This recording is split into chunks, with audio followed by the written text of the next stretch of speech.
is death, but the spirit of the word is life. So what we see here is God has to give us the understanding of the words, or else we're just reading a bunch of words and trying to do the best they can. The Sadducees and the Pharisees did the best they could with what they knew, and when they saw that they were losing their power, their authority, their following, they tried to mess up the chain of command as best they could. Now, God gave us 10 rules to follow. He took Moses up on the mountain and wrote out the 10 commandments, and they're found in Exodus 20, chapter 20, verse 3, down to verse 17. Now, I'm not going to read all that, but it talks about how we should treat God, how we should treat our parents, how we should treat each other, and how we should treat our neighbor and ourselves.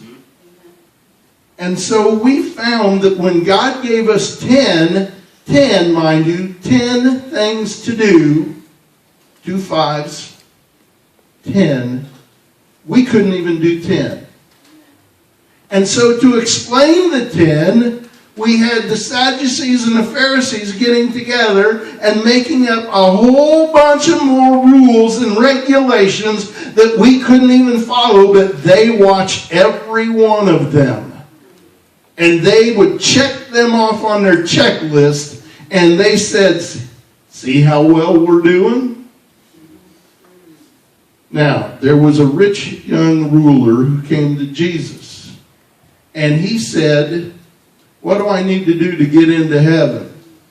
And Jesus said, you must follow these 10 things. He said, I've been doing that since I was little. He says, well, here's the 11th thing I want you to do. Oh, I can't do that. I'll turn my back and go another way, because you put one more rule in there and it's not written. I can't do that. Well, now there's 11.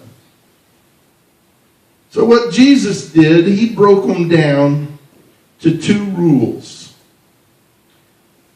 And he wanted us to follow these 2 rules. He said, thou shalt love the Lord thy God with all thy heart, and with all thy soul, and with all thy mind. This is the first and great commandment. And the second is like unto it. Thou shalt love thy neighbor as thyself. On